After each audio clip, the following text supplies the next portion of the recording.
মধ্যপ্রাচ্যের আকাশ এখন বারুদ আর ধোঁয়ায় আচ্ছন্ন। সংঘাত এখন কেবল সীমান্তে নয়, ছড়িয়ে পড়েছে পুরো অঞ্চলে। যুদ্ধ শুরুর পর ইরাকের রাজধানী বাগদাদে মার্কিন দূতাবাসকে লক্ষ্য করে সবচেয়ে বড় হামলা চালানো হয়েছে। গুরুত্বপূর্ণ রুট হরমুজ প্রণালী খোলা রাখতে মার্কিন প্রেসিডেন্ট ট্রাম্পের আহ্বানে সাড়া দিচ্ছে না মিত্ররা। আরও জানাচ্ছেন সঞ্জিদা সিলভিয়া। মঙ্গলবার ভোরে বিস্ফোরণের একের পর এক বিকট শব্দে কেঁপে ওঠে ইরাকের রাজধানী বাগদাদ। মার্কিন দূতাবাস লক্ষ্য করে চালানো হয় রকেট ও ড্রোন হামলা, যা এ পর্যন্ত সবচেয়ে শক্তিশালী আক্রমণ। বিমান হামলায় নিহত হয়েছেন ইরানপন্থী গোষ্ঠীর অন্তত 4 সদস্য।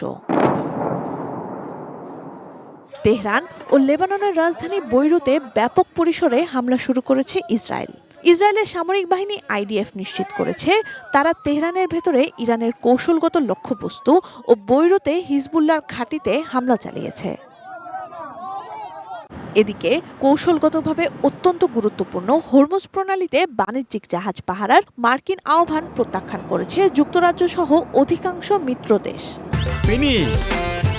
আসলে একটা জিনিস সস্তায় বস্তাপতা জিনিস স্পার্টা চিনে ফিনিশ। উপসাগরীয় মিত্র দেশগুলো এখন পর্যন্ত যুদ্ধে জড়ানোর ব্যাপারে ইতিবাচক সাড়া দেয়নি, এমনকি ন্যাটোর উপর ট্রাম্পের হুমকিও কাজে আসেনি।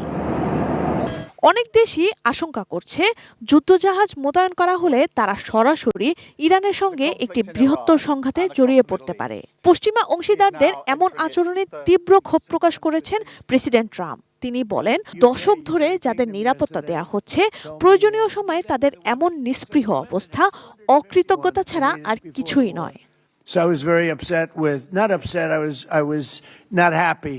চাপ বাড়াতে ইরান গুরুত্বপূর্ণ জ্বালানি পরিবহন পথ হরমুজ প্রণালী বন্ধ করে দিয়েছে। ইরানের পররাষ্ট্রমন্ত্রী আব্বাস আরাকচি বলেছেন, হরমুজ প্রণালী কেবল তেহরানের শত্রু ও তাদের মিত্রদের জন্য বন্ধ রয়েছে।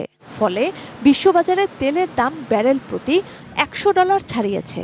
সংকট এড়াতে এশিয়ার বিভিন্ন দেশে নানা পদক্ষেপ নেওয়া হচ্ছে।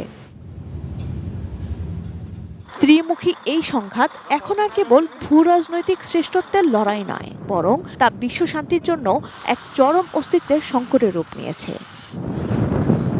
Sanjida Sylvia, desk report, ATN news.